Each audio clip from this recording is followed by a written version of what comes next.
Bonjour, je suis Pascal Avril. Je pratique l'astrologie des Merkabah que j'ai découvert en Inde depuis 1990. Pour étudier et surtout pratiquer l'astrologie des Merkabah, il est conseillé d'acquérir un prérequis, s'il n'a pas été fait déjà. Il est nécessaire en effet de bien connaître les bases de l'astrologie, ainsi que les différentes techniques de prévision en astrologie.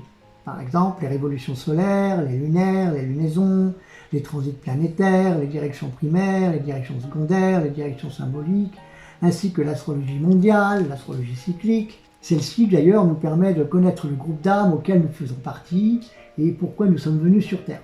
Une fois tout cela bien acquis, et pour connaître aussi la pratique de l'astrologie des planètes pratiquée, on les appelle astrologie des personas des planètes. Arrivé là, vous êtes enfin prêt pour vous diriger sur l'astrologie des Merkabah, qui est une astrologie de l'âme, pour pouvoir aussi l'enseigner. Telle a été aussi ma formation de tout ce que je viens d'évoquer. L'étude astrologique du parcours de chaque âme étudiée, vous en conviendrez, nécessite de bien maîtriser cet ensemble que je viens d'évoquer, afin de pouvoir conseiller une âme au mieux de ce qu'elle attend. Car l'âme est précieuse, fragile, et elle souhaite être rassurée sur ce qu'elle est, et cherche à savoir qui elle est, d'où elle vient, où elle va, et surtout, comment le monde terrestre l'accueille et le monde céleste fonctionne. Ainsi, en astrologie des Merkabah, on aborde l'histoire de la création et de sa manifestation dans la matière par l'étude des 8 densités et des 20 états dimensionnels de la conscience. Ainsi, ce que sont les 2 Merkabah. Le Merkabah multidimensionnel, icosaédrique, à 20 faces, et le Merkabah tétraédrique, à 3 faces. Comment on interprète cette astrologie si particulière qui englobe toutes les différentes techniques de l'astrologie en faisant une synthèse? On apprend ça aussi.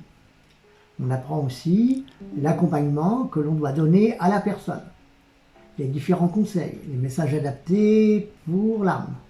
Enfin, comment établir le protocole d'activation de l'action-mission de cette âme liée au Merkabah qui vous est confié pendant votre consultation et aussi pendant votre incarnation terrestre. Tout ceci afin que cette âme puisse repartir avec des outils pratiques à utiliser. La personne, ou la plupart des personnes qui suivent les cours que j'ai déjà donnés ou que je donne actuellement, sont appelées par les guides vagabondes de lumière, c'est-à-dire des âmes prédisposées à ce travail d'aide aux autres, d'aide aux âmes. Voici donc le programme des 10 cours. Le premier cours, on reprend la reprise des définitions, signes, maisons, planètes et aspects. Le deuxième cours, les 4 axes du thème, signification détaillée, ascendant, descendant, milieu du ciel, fond du ciel, plus le Merkabah, signification, compréhension de la logique du Merkabah ou des Merkabah. Troisième cours, les 21 états dimensionnels de la conscience. Quatrième cours, les 8 densités, savoir comment les diagnostiquer dans un thème. La Terre est en 3e densité, il y a des âmes qui sont 3e densité, 4e densité, 5e densité, jusqu'à 8. Cours 5, les différentes civilisations. La Lémurie, l'Atlantide et notre époque.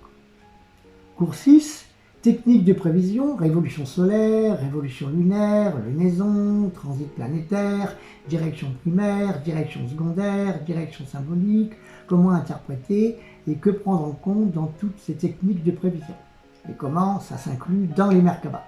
Le 7e cours, l'astrologie mondiale et cyclique, les groupes d'âmes, savoir comment on définit un groupe d'âmes par rapport au cycle des naissances qui nous sont imparties.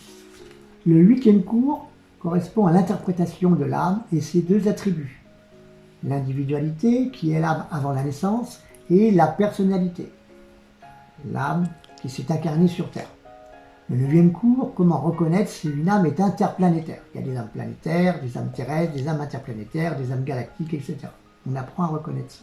Et enfin, le 10e cours, c'est la pratique sur les Merkabah de tout ce qu'on vient de voir. Donc, je vous souhaite bonne continuation dans vos études et vous verrez que l'astrologie des Merkabah est d'une puissance infinie. À bientôt. Je vous remercie.